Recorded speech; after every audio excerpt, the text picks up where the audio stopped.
Welcome to the Nonprofit Podcast. I'm Cara, fundraising coach here at DonorBox. Thank you for choosing to spend some time with us today, and welcome to all of you joining us for the first time. Today, we're joined by Hungry for Life International.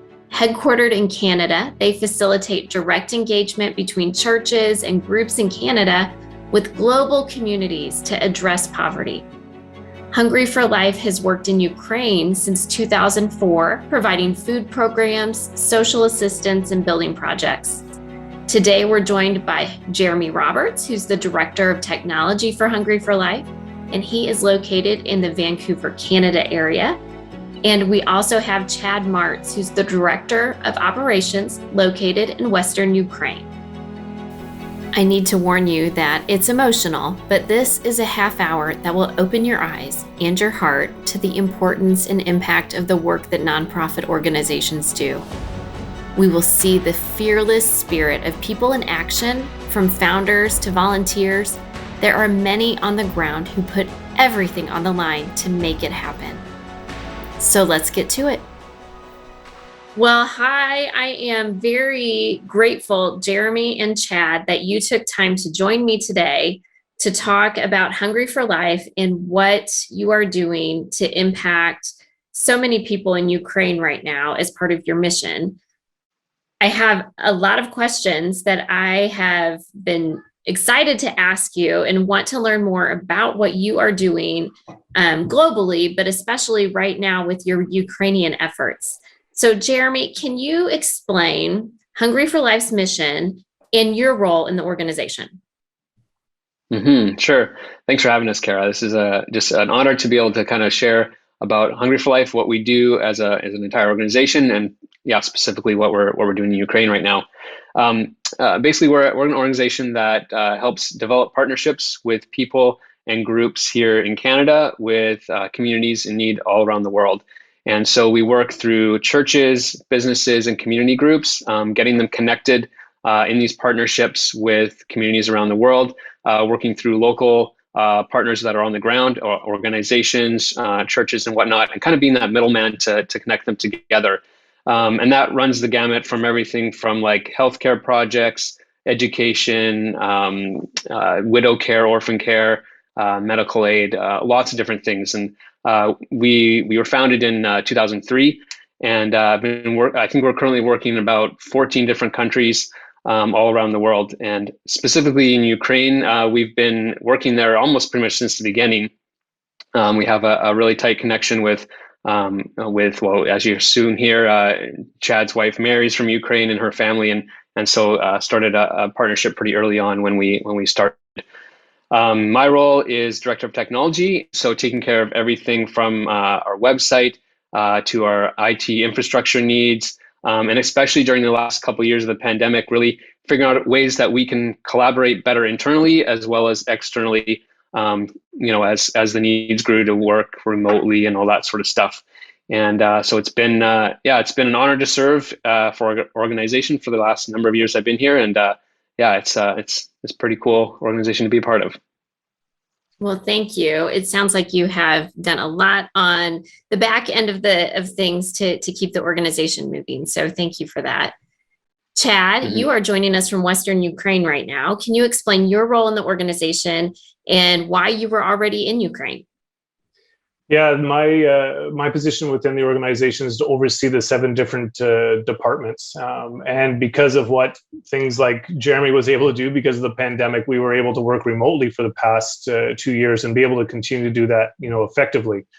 The decision to come to Ukraine is there's a lot of different ones wrapped into one larger one to make that decision. One was that we were renting a home that we needed to vacate, and we also had we started the building the shell of a home 14 years ago in Ukraine. It was at the point where if we didn't continue to build upon it, it would have just gone to waste. And so our daughter was also going into grade 11 and not her graduating year. And so we decided, since that we were working from home anyways, that we would travel to Ukraine in July and spend a year here finishing building the home and continue to work remotely overseeing the organization. It made it a little bit easier for my wife too, because she's a project manager in Ukraine. It was a lot easier for her to get to the east side of the country to continue to monitor and help the projects that we're facilitating there. As the news of a pending invasion unfolded on media sites around the world in February, I don't think any of us were really aware of the scale of the impact that was to come. How prepared were you for the conflict in February? Was there any expectation of what we would see right now on the ground? Well, definitely not from what we see right now, but we didn't know fully if it was going to happen and then when it was going to happen. And so, this has been happening since 2014 when Russia first invaded. And there has always been a threat of a further escalation in terms of entering into different parts of the country.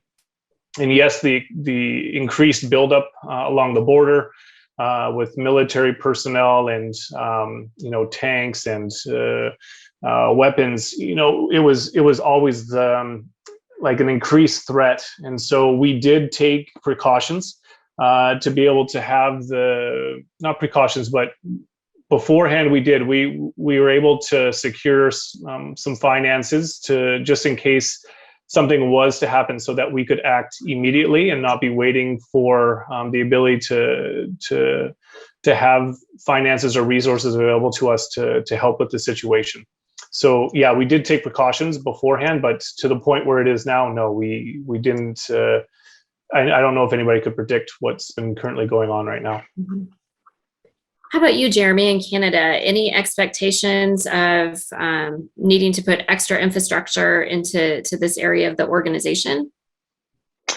Yeah, I mean, I think once things started escalating, we realized, okay, well, we need to kind of put this in front of everybody. I mean, it is kind of in front of everybody with what's happening in the news and everything, and people are informed, but at the same time, we need to be ready for that response for people wanting to give. And so from my side of things, it was a lot of, quickly reworking a couple of things on the website, making it easier for donors to donate, and, just taking any hurdles away from that, which, luckily for us, we just launched a new website in January. And so that was like prime time for us to kind of be putting ourselves out there in terms of like a kind of a new facelift for us and getting in front of new donors. And then with your guys' tool, DonorBox, just enabled us to really have an easy solution for people to donate.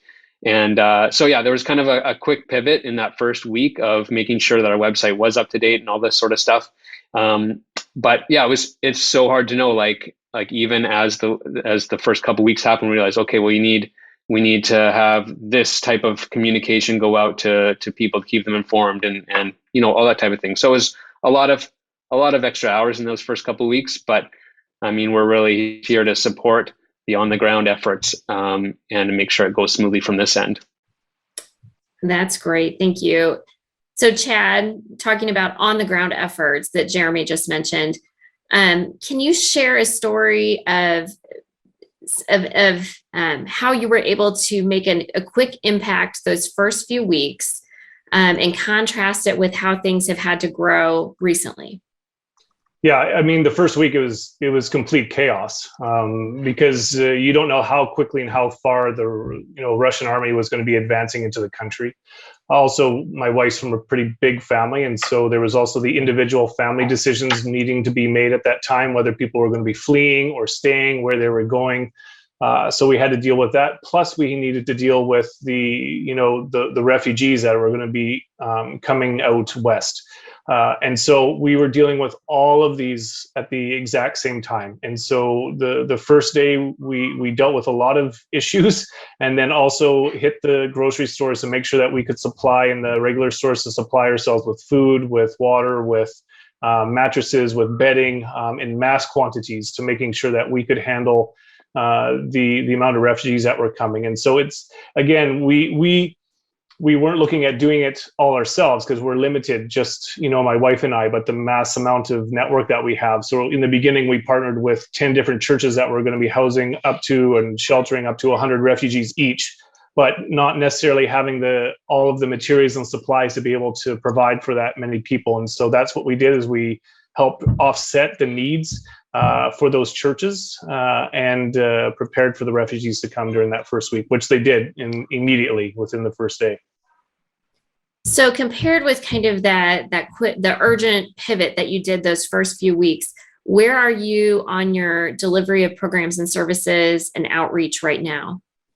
Yeah, that's continually been, we've been adapting like each day, each week to what the situation's bringing. So in the beginning, it was providing for the refugees that were coming. That was some of the major focus, helping them to get to other parts of Europe. And so, but it's adjusted since then because the Ukrainian military has done such a good job in holding off the advancements of the Russian soldiers, but it's made things very difficult within the cities that people are either stuck in or still trapped in. And so our efforts continue to move closer to the conflict zones because of people needing food provisions, because they were running out of the small amount of food that they had before they went and were sieged. And so that's what we've been more moving towards while we're still maintaining the needs that are on the west side of the country. So for example, I mean, we had a call last week that there was 60 people in need of food. We went there and it was 60 children and 100 people that were in need of food, and they were Crimean Tatars. Which means that in 2014, they fled the first time and became refugees and went to Kiev. And then this time they fled a second time and came here. So within 8 years, they were refugees twice over. And so there's these needs that continually pop up in the West, but yet the increasing difficult to supplying food for those who don't have it anymore has been our major focus, which is why we've had over 450 deliveries and over 400 tons of food provided for in and amongst the country here in Ukraine. Wow. You alluded to this a little bit. What are Hungry for Life's immediate needs right now? This is a big ask. What can our listeners do to support you? And what can your current supporters do to step up? Yeah, I'm always conflicted in answering this question. What our current supporters can do is first of all, be encouraged by what's already been happening, what we've already been able to accomplish together, right from the organization in Canada to the donors who have contributed towards it, to what's been implemented on this end. I just actually arrived back from the north, where it was the formerly occupied Russian territory. So I got to deliver food and provisions myself to people who were under siege for that many days, for 40 days, not having electricity, access to food, having Russian soldiers in their homes, and additional atrocities that were happening. And so I want to encourage people, as I was there myself, to see it and to hear it, how much it means for people to be able to receive this help that they need so desperately. But what is the actual need right now? Again, it is the financial resources. We have 18 years of experience here in the country. We have a massive network of individual volunteers that have their own vehicles that are driving the in and out of conflict zones to be able to provide for people the food that's needed. And so what's needed on our end are the resources. Last week we had to stop all of our purchases from the suppliers because we just don't have the resources anymore. And again, the conversation of what we were going to do is that we could utilize the remaining part of our food to the rest of the country within a few days, or we can kind of expand it out within 2 weeks and just give small supplies to where it's most needed, where it's most desperate. So yeah, we have the network, we have the people, we have the courageous drivers risking their lives to go out of the conflict zone and back in, but we simply lack the financial resources at this stage. Okay. Well, that is excellent. We will definitely share that need.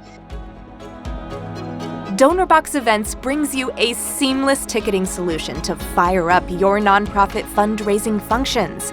Golf Day or Glittering Gala, grow your supporters' giving potential with DonorBox's new fundraising tool for online ticket sales. With DonorBox Events, you can create effective event pages with unlimited ticket levels, determine fair market and tax-deductible ticket values for every new fundraising function in a matter of minutes. From added giving opportunities to collecting donor details, maximize your ticket management with DonorBox Events, helping you help others. Jeremy, here's a question for you. How has Hungry for Life responded to your donors? So you've had, I imagine, your donation volume has gone up. You've introduced new supporters to the organization. How have you been able to handle that processing, the updating, and responding to those individuals? Mm-hmm. Excuse me. Yeah, we've had it's been a really incredible journey the last month here. We've got a great staff team who's really stepped up, and really interestingly, we've had a couple of volunteers who just came on for an internship and a few other reasons, and so just to fill in the gaps has been amazing. The way that we've been trying to keep up to date our donors is one, through our website. So we have an emergency response page for Ukraine on our website, hungryforlife.org/Ukraine. And so that's where you can make donations. That's where you can keep updated on the, exactly what's been going on in the field. Also through social media, where we try to balance it with everything else we're doing, but obviously Ukraine is big in the minds and hearts of everyone. And so definitely keeping people up to date there, and through email blasts as well. And so, like I said earlier, sometimes there's this donor fatigue setting in because a lot of our current donors have already been giving amazingly, but it's trying to reach new people at this point. I think encouraging people with the stories, like Chad said, of what's happening, and the fact that we are able to get supplies and food directly to people in need, pretty much immediately. And also just kind of highlighting a few things that make us unique, like our 100% model, which is basically 100% of the monies that are donated to Ukraine go to Ukraine. So we don't take anything off for administrative fees. We cover those separately throughout the year with different fundraising. And so you can know that if you donate $100, that every single penny of that $100 goes toward helping people that are in need. And so I think highlighting things that are unique about us has been important, and trying to reach out in new ways to new people. And it's been cool. People have been creative in different ways as well. We've got, even in a few weeks here, we've got a fundraiser here in town that's like a benefit concert. And so there's a whole bunch of people that I've heard of that hadn't donated or known too much about what we're doing as an organization, but they said, oh yeah, we're going to come to this benefit concert. And so I think kind of being creative in those ways as well. And also we're partnering with other organizations as well that maybe have the financial resources that are just need a way to get stuff delivered and whatnot. So there's lots of different ways, but again, like Chad said, the biggest need is for sure financial donation still at this time. Great. Well, thank you for sharing that. Both of you, Chad, I'm going to start with you. Can you share anything inspiring? So any bit of hope or inspiration that you've seen through this entire experience? I know it's hard to find those silver linings sometimes. Oh, we could probably do a whole podcast on just the inspirational aspect of what we've been able to see. I would say just even the whole system, to give the listeners a bit more of a context. The team that's been built here in Ukraine, the ones that are working in the warehouse, that are loading up the vehicles, who are processing everything, they're all refugees. They're doing this as not something that they get paid for. They're volunteering to do it, even though they had jobs previously and are not making a wage. This is something that they're doing to contribute to the war effort and to people and to providing for them. And then you have the drivers. The drivers are, again, not our drivers. They're volunteer drivers who are taking food and clothing and supplies into conflict zones. So just the dedication I can give you of one of the drivers is he's made multiple trips into a northern part of the country. We loaded him up with his Sprinter van full of food, and he went into the conflict zone, and shortly thereafter the bridge was blown out. And so he was trapped in there with the Russian troops that were above. But when he contacted us, his biggest concern was not for his own safety. His biggest concern was that he couldn't get back out to get more product, more food to get to the rest of the people. And so these are the stories of drivers who are willing to do what they are doing. Another one too is we had one of our distribution points in a city that's right up at the front line that we're trying to get as much food to before the supply lines are cut off. That building, this church building, was hit with a cluster bomb. And for those that are not familiar with that, that's something that explodes, and then it's all the fragments that go out. But 10 minutes just before that, because the people who we were working with had a bus that were removing refugees from this conflict zone, left 10 minutes before it went off. In addition to the ladies who were working in the church, they went downstairs to work on packaging up the supplies of food. And the pastor who was coming to the location arrived 10 minutes after it happened. So actually nobody was killed. There were people killed around in the different apartments, but in this specific area, it just kind of blew out the church, and we have video footage of it. It's just unbelievable. But you would think as soon as something like that happened, everybody would be looking. They're helping others to flee out of there, but they're not. They're not going. They're staying. So at the risk of their own lives and what they're going through, they're doing it because of how desperate it is to get food and supplies to people. So you don't need to look too far for, inspiration. I even take my own mother-in-law. She had 13 kids, grew and raised them under communism. The war, like continued persecution too, when she was raising these kids under communism. When the war broke out, she had family members that were leaving, not family members, her own kids and grandkids, not being able to say goodbye to them because everything was happening so chaotically. She gave up her home to the refugees who were arriving from the West. And she came here to stay with us because she could see that we were going so fast and so hard. We didn't even have time necessarily to feed ourselves. We were just grabbing bread and such.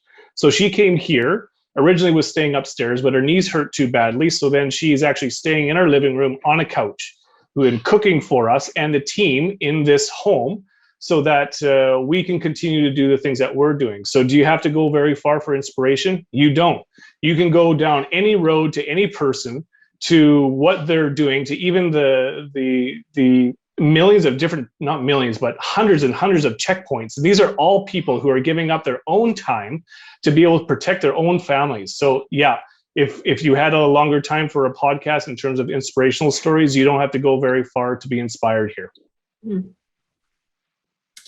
The resiliency of the human spirit never ceases to amaze me. That is beautiful. Thank you. Jeremy, how about you? From the organizational perspective, hope that you can share? Yeah, I think it's, hearing the stories from Chad, like every day, every week that I hear these stories is inspirational for me and for our team here for sure. And then really just to see how many new donors we have, and that it's that this message has spread pretty far. We say we need more money, but it's been amazing to see how many people have stepped up and given. And this one cool story was we're doing most of our donations through the website and whatnot, but there's been still countless others that have come, either sent a check or even come to our office and dropped off donations. And this one little old lady came up the stairs one day she just had to come to drop off this donation, and it wasn't a lot, but I could tell that to her it meant a lot, and for her it was a sacrifice. I can't remember the exact amount, but maybe it was like $50 or something, and I could tell to her she knew that it was going to a good cause, and for her that was really meaningful, even though it probably was hard for her to part with that money. So I think just to see people rallying around this cause has been amazing, both from the donation side of things to people putting on these fundraisers. Lots more stories. Like we have a long-term group that's worked in Ukraine for many, many years from this side who's gone countless times. And it's never ceases to amaze me how much money they raised at their annual fundraisers before the war. And now, continuing to raise so much money and collecting actual physical goods and stuff to ship to Ukraine. These are people who just have a heart and a passion for Ukraine. And so, it's really cool to see just the donors step up from the side. Wow, this is a beautiful intersection of solid work on the ground because of existing infrastructure and supply lines to get supplies where they need to be. You have engaged volunteers willing to put their lives on the line, and you have a solid organization backed by committed supporters and staff. I really admire the work you're doing in this world through your organization. And I'm grateful you took the time to share this with me today. And I'm eager to share the good work of Hungry for Life. Yeah, thanks for having us today. Yeah. As you can tell, that was a moving and emotional interview for me, and I'm sure for you too. But that's why we keep the nonprofit podcast content all about the impact of our work. Staying in touch with on-the-ground results can be challenging. So we are here with a new, inspiring, informative, and always interesting interview every Thursday. So follow, rate, and download the Nonprofit Podcast today, and be sure to join us next time. Trust me, you do not want to miss it. But for today, I'm going to leave you with some reassuring words from Chad. So until next time, stay inspired.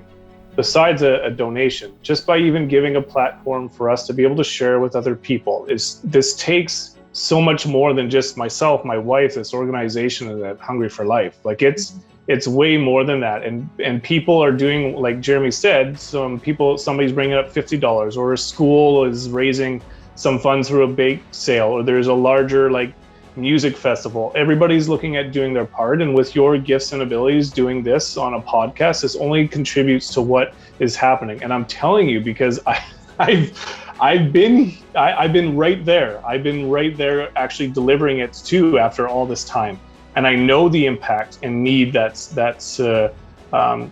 being met because people are doing their part from the Canadian side. So don't feel so helpless. You're doing what you can, and that's all that can be asked for all of us. We're just all in different positions. The Nonprofit Podcast, powered by DonorBox, helping you help others.